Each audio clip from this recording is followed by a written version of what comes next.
the silent healer. In a quiet village, nestled between rolling hills, there was a man known as the silent healer. His real name was Uchenna, but no one called him that anymore. He had once been a vibrant young doctor in the bustling city, known for his kind smile and compassionate heart. But tragedy struck one fateful night when a terrible car accident claimed the lives of his wife, Nkem, and their unborn child. Uchenna survived, but the pain left him hollow. Unable to face the memories of his life in the city, he withdrew from the world and retreated to his late father's abandoned home in the village. He stopped speaking entirely, convinced he had nothing left to say, and lived in solitude. Despite his silence, Uchenna's medical skills did not fade. Word spread among the villagers about the mysterious man who could heal the sick with his hands and unconventional remedies. He would silently tend to wounds, deliver babies, and treat ailments with precision that astonished everyone. At first, the villagers were wary of him. They whispered stories about how his silence was a curse or that he was in league with spirits.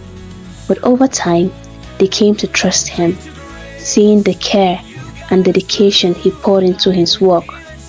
Children began calling him the silent healer, a name that stuck. One stormy night, there was a frantic knock at Uchenna's door. A young woman named Ada stumbled in, soaked to the bone and clutching a frail boy in her arms. Her son, Ebube, was burning with fever, his breath shallow and labored. "Please," Ada pleaded, tears streaming down her face. "I've been to every healer in the neighboring villages, but no one can help him. They said you are our last hope."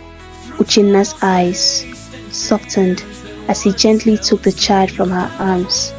He motioned for Ada to sit by the fire while he examined Ebube.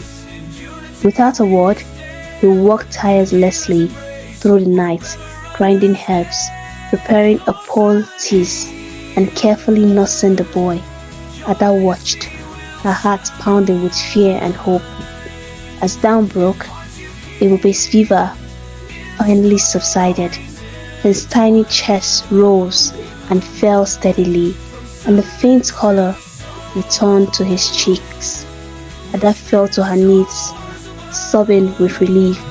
"You saved him," she whispered. "Thank you." Uchenna simply nodded, his expression unreadable.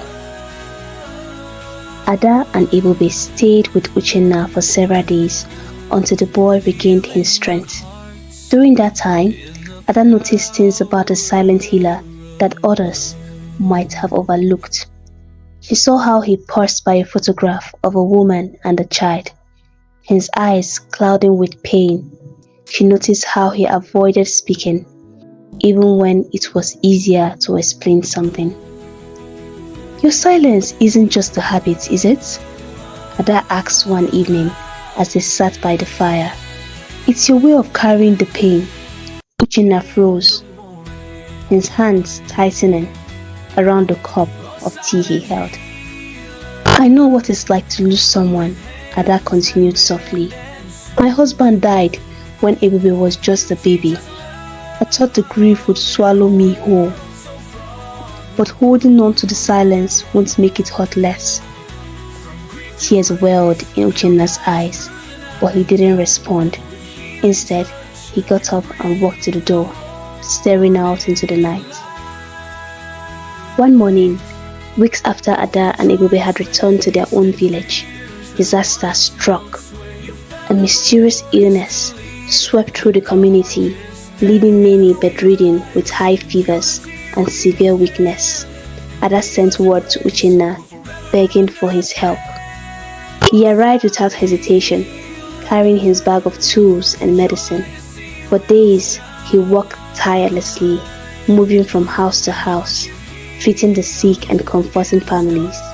Ada assisted him, amazed by his skill and dedication.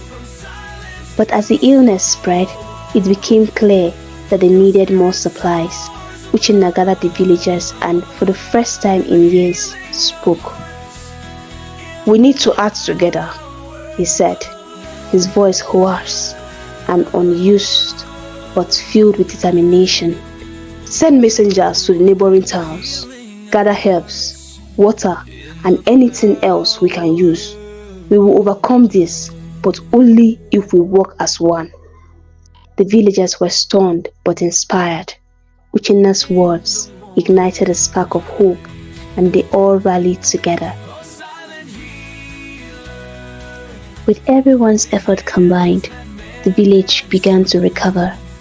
Uchenna's voice became a regular presence, guiding and encouraging those around him. He started sharing stories about his time as a doctor in the city, about his wife and child, and the love they had shared. Ada watched as the silent healer transformed, shedding the weight of his grief little by little. She saw him smile for the first time, a real smile that reached his eyes. One day, as they sat beneath a tree overlooking the hills, Ada turned to him. "You have a gift, Uchenna, not just for healing bodies, but for healing hearts. Thank you for letting us heal yours too." Uchenna reached for her hand, his voice steady and warm. "And thank you for reminding me that silence doesn't have to mean the end of everything." The silent healer became a beloved figure in the region, not just for his medical skills, but for the hope and unity he brought to the people. He opened a small clinic in the village where he trained others to care for the sick and encouraged them to speak openly about their struggles and fears. As for Ada, she and Ebube remained a part of Uchenna's life.